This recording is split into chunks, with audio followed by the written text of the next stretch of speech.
remind the right honourable gentleman that for 44 years of its 71 years of glorious existence, it is the NHS that has benefited from Conservative policies and Conservative government, because we understand that unless you support wealth creation, unless you believe in British business and British enterprise and British industry, you will not have the funds. Unless you have a strong economy, you will not be able to pay for a fantastic NHS, Mr. Speaker.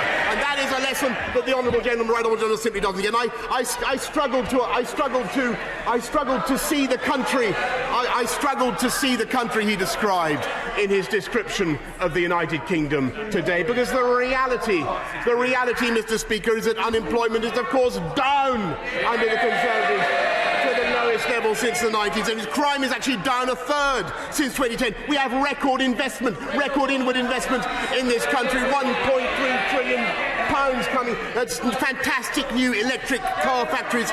But Order!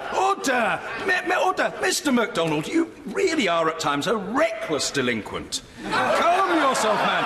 I know you get very irate because you feel passionately, and I respect your passion, but I don't respect your delinquency. Calm yourself, man. Take some sort of soothing medicament and you'll feel better as a consequence. The Prime Minister. They don't like it, but the truth is that there were more homes built in this country last year than in any year in the last 31 years bar one. Wages are now outperforming inflation for the first time in a decade. The living wage, a Conservative policy.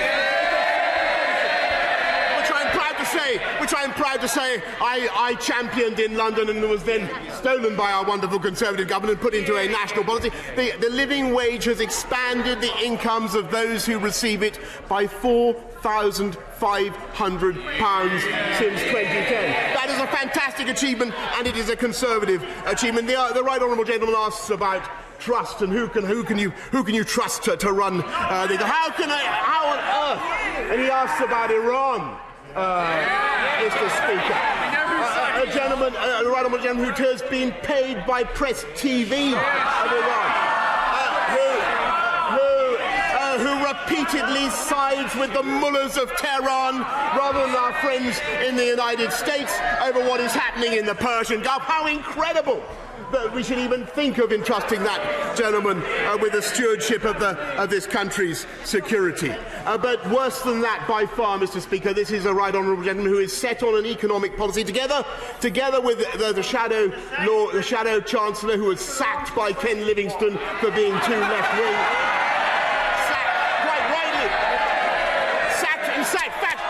Sacked for fabricating a budget. He forged a budget. Sacked for forging a budget. He would raise taxes on inheritance, Mr. Speaker. He would raise taxes on pensions. I am answering. I'm telling you, Mr. Order! Mr. Lavery, you're another overexcitable denizen of the House. Calm yourself. It would be therapeutic for you to do so.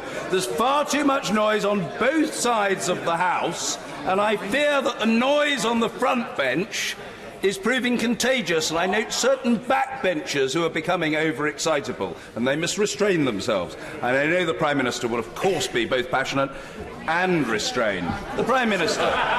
But it is only with an effort that I can master my feelings here, Mr. Speaker, because the right honourable gentleman would not only put up taxes on inheritance and pensions and corporations, he would put up taxes. He would put up taxes on income to 50p and above. He would put up taxes on income. There he is, the forger of the budget of 1984, Mr. Speaker. He would put up, give him a chance, he would put up taxes not just on homes but on gardens, Mr. Speaker. And he speaks about trust in our democracy. He speaks about trust in our democracy, Mr. Speaker. And I have to say, a most extraordinary thing has just happened today. Did anybody notice what happened today? Did anybody notice the terrible metamorphosis that took place, like the final scene of Invasion of the Body Snatchers? At last, this long-standing Eurosceptic, the right honourable gentleman, has been captured. He has been jugulated. He has been reprogrammed by his honourable friends. He has been turned now into a Remainer. He has turned Labour into the party in all the flip-flops he has performed in his tergiversating career. That is the one for which I think he will pay the highest price. Because it is this party now, this party, this government, that is clearly on the side of democracy in this country. It is this party that is on the side of the people who voted so overwhelmingly in 2016. It is this party that will deliver the mandate that they gave to this Parliament, and which, by the way, this Parliament promised time and time and time again to deliver. And indeed, the Right Honourable Gentleman and all his colleagues promised to deliver it. And the reality now is that we are the party of the people. We are the party. We are the party of the many. We are the party of the many, and they are the party of the few. We will take this country forwards. They, Mr. Speaker, will take it backwards.